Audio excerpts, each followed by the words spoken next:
Sur le plan du procès lui-même, sur le plan politique, c'est un procès, à mon avis, pédagogique. Pédagogique en ce sens qu'il sort de l'ordinaire. Ça faisait longtemps que dans ces pays, une haute personnalité de l'espace présidentiel pouvait être traînée devant les cours et tribunaux. Et c'est à cela que je les considère comme étant historiques et pédagogiques également.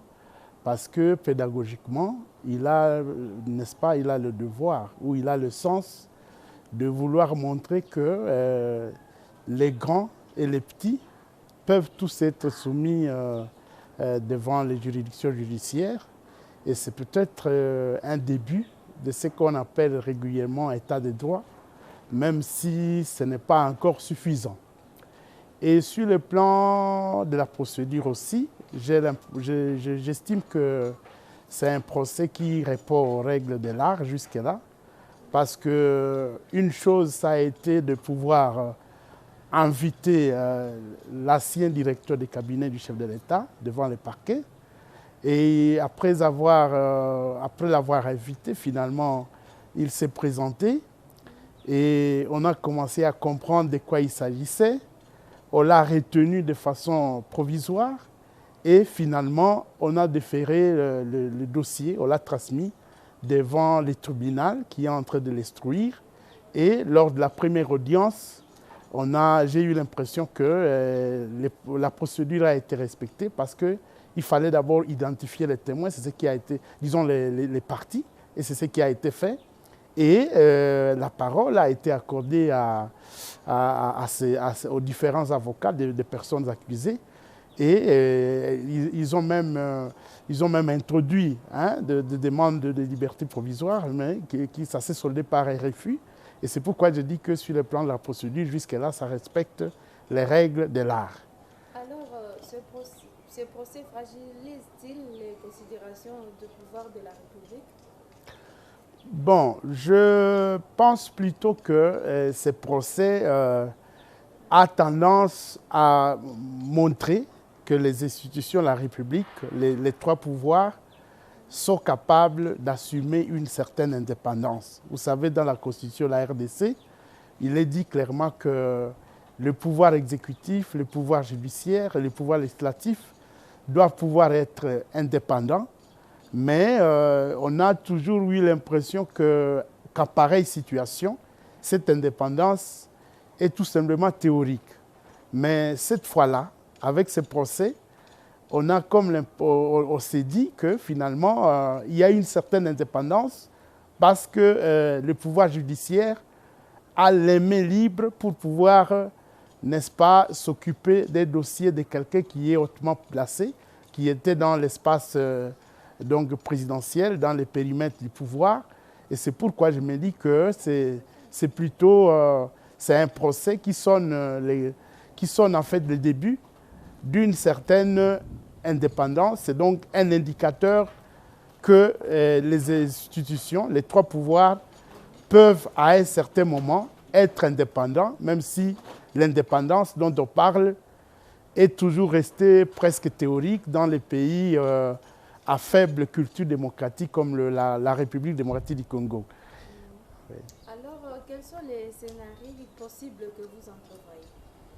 Il y a plusieurs scénarios, en fait, à l'issue du procès. C'est que, à l'issue du procès, le premier scénario serait que M. Vital Kamerhe soit condamné. Et s'il est condamné, certainement, il pourra faire appel. Peut-être, il a la possibilité de faire appel ou de ne pas faire appel.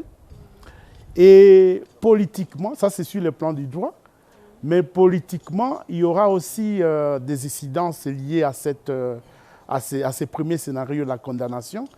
C'est que, véritablement, s'il est condamné, il se sera éloigné pour longtemps, n'est-ce pas, de la course au pouvoir, de la surface du pouvoir même.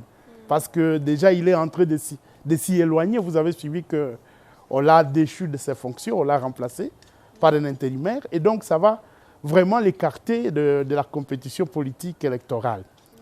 Et cela ne sera pas certainement sans conséquence sur l'UNC, qui est sa formation politique, qui pourrait courir les risques de connaître une implosion liée, n'est-ce pas, à cette incarcération, à cette condamnation. Et selon les cas, il pourrait arriver que l'on observe un manque de discipline en Socé, parce que ça va être la politique ôte-toi que je m'y mette. Et donc ça, c'est les premiers scénarios possibles. Le deuxième, c'est qu'il s'il peut être acquitté. Et s'il est acquitté, bon, évidemment, il va reprendre la compétition politique. Il va en sortir un peu renforcé politiquement, parce qu'il pourra dire, oui, voilà, on a voulu me faire des mêlées, mais j'ai prouvé que je n'y étais pour rien. Mais il faut se poser la question de savoir si l'opinion est prête à accepter une libération de Vital Kamerhe. C'est vrai, l'opinion pourra accepter s'il est acquitté, mais beaucoup de gens pourraient penser que ça a été tout simplement une mise en scène au regard des faits qu'on lui a reprochés, que ça n'a pas différé des anciennes mises en scène, des anciens procès politiques qui étaient organisés à l'époque de Mobutu, où on donnait l'impression d'interpeller des hauts responsables politiques, mais après, il y avait en coulisses des messages qui passaient d'après lesquels il fallait abandonner, n'est-ce pas, les charges contre ces personnes. Et donc les gens vont penser qu'on est encore loin du début de l'état de droit. Et à ce moment-là, Vital Kamerhe pourra reprendre sa place au sein de la coalition Cash, même si on peut se demander si à ce moment-là, on pourrait le nommer encore directeur de cabinet ou il préférerait autre chose.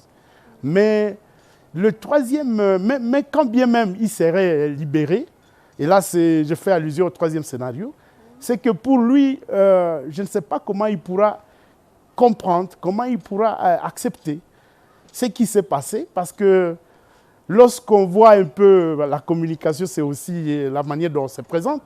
Lorsque j'ai vu Vital Kamerhe en tenue de prisonnier, avec son élan, la manière dont il s'est présenté, j'ai eu l'impression qu'il était vraiment un peu, quelque part, révolté.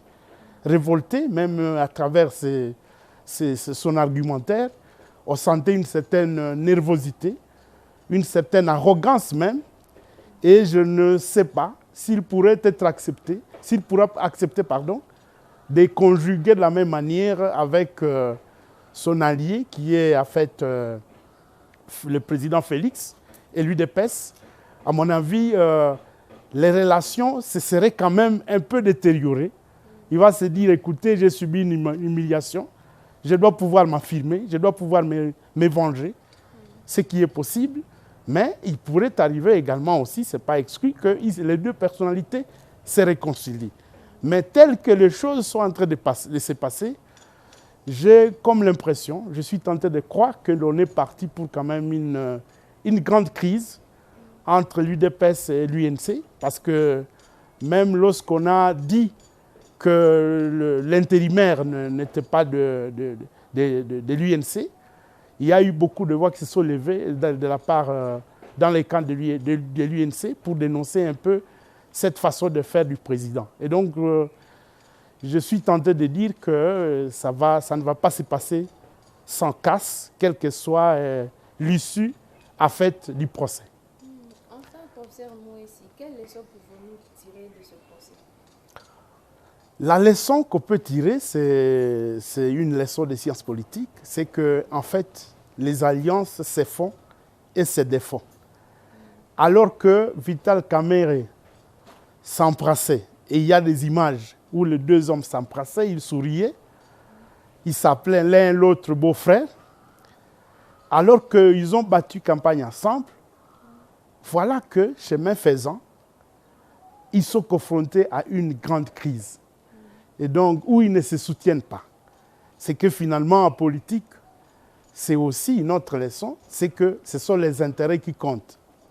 Et face aux intérêts, les hommes politiques peuvent se déchirer. Et ici, quand je parle d'intérêt, je vois Félix qui a besoin de se faire légitimer, qui a besoin des résultats, qu'il va présenter au peuple congolais en 2023. Et pour lui, ne fût-ce que le fait de commencer la traque des personnes qui détournent les ressources publiques pourrait les crédibiliser. Et à ce moment-là, il s'est dit, tant mieux, je peux sacrifier même celui qui a été mon compagnon, celui qui est mon beau-frère, au profit de la légitimité au niveau national, mais aussi au profit de la légitimité internationale. Ça, c'est la première leçon.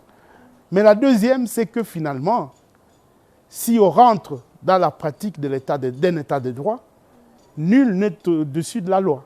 Quelle que soit la position qu'on occupe, on peut, si on va à l'encontre de la loi, si on va à l'encontre de la Constitution, on peut se retrouver devant les cours et tribunaux.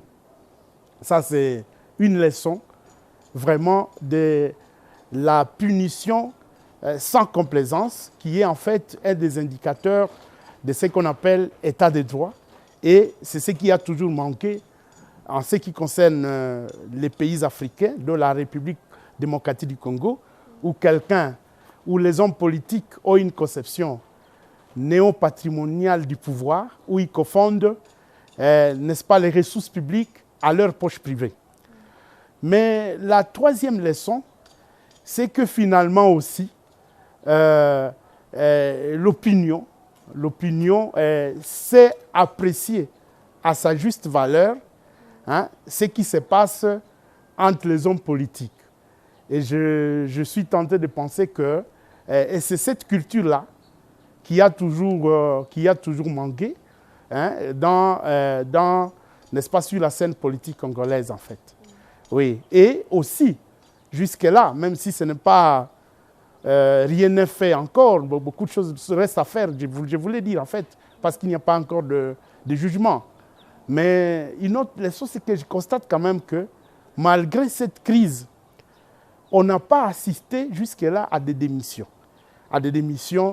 des membres de l'UNC qui sont dans les différentes institutions. Parce qu'il y a quelque temps, il suffisait d'un petit malaise pour que les uns et les autres disent « Bon, écoutez, nous, on ne marche pas.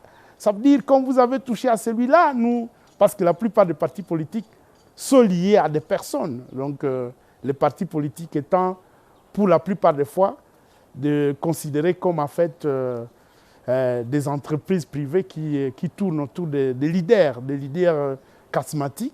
Et lorsque ces leaders ont des problèmes, ce sont les partis politiques qui en pâtissent et les membres qui manifestent. Mais au-delà de quelques manifestations, des jeunes gens qui ont brûlé des pneus partout, mais les grands responsables de l'UNC, jusque-là, ils n'ont pas démissionné de leur poste. Et là, peut-être, on va vers quand même une certaine autonomie entre les leaders des partis politiques et leurs dirigeants. Mais je pense qu'il est encore très tôt d'affirmer cela, parce que certainement que les jours qui viennent seront plus déterminants et seront riches